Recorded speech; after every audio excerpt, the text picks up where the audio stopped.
परभणीतील आंदोलक सोमनाथ सूर्यवंशी यांचा न्यायालयीन कोठडीत मृत्यू झाल्याच्या घटनेचे सर्वत्र पडसाद उमटले। सोमनाथ सूर्यवंशी प्रकरणाच्या विरोधात आंबेडकरी अनुयायांनी महाराष्ट्र बंदची हाक दिली होती। या बंदादरम्यान आंदोलकांनी रस्त्यावर उतरून निदर्शने केली। यावेळी आंदोलकांनी दुकाने देखील बंद केली। तसेच आज धुळ्यात 10 ते 12 जणांनी एसटी बसवर दगडफेक केली।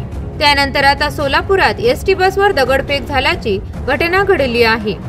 सोलापूर एसटी बस आगारात शिवशाही बस पेटवून देण्याचा धक्कादायक प्रकार घडला आहे। अज्ञात व्यक्तीकडून बस डेपोतील एसटी बस जाळण्यात आली आहे। यात बसचा केवळ सांगाडा उरला आहे। मध्यरात्री 1 ते 2 च्या सुमारास बस पेटवून देण्याची ही घटना घडली। सोमवारी सकाळपासून परभणीतील घटनेच्या निषेधार्थ काही संघटनांनी महाराष्ट्र बंदची हाक दिली होती।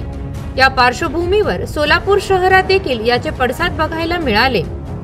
तुळजापूर आगाराच्या बसवर आणि सोलापूर सातारा या बसवर काही अज्ञात तरुणांनी कारंबा नाका परिसरातील रोडवर दगडफेक केली होती।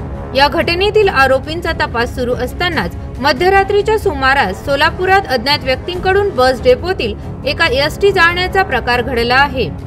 आगारातील शिवशाही बस पेटवून दिल्याने परिसरात तणाव निर्माण झाला होता।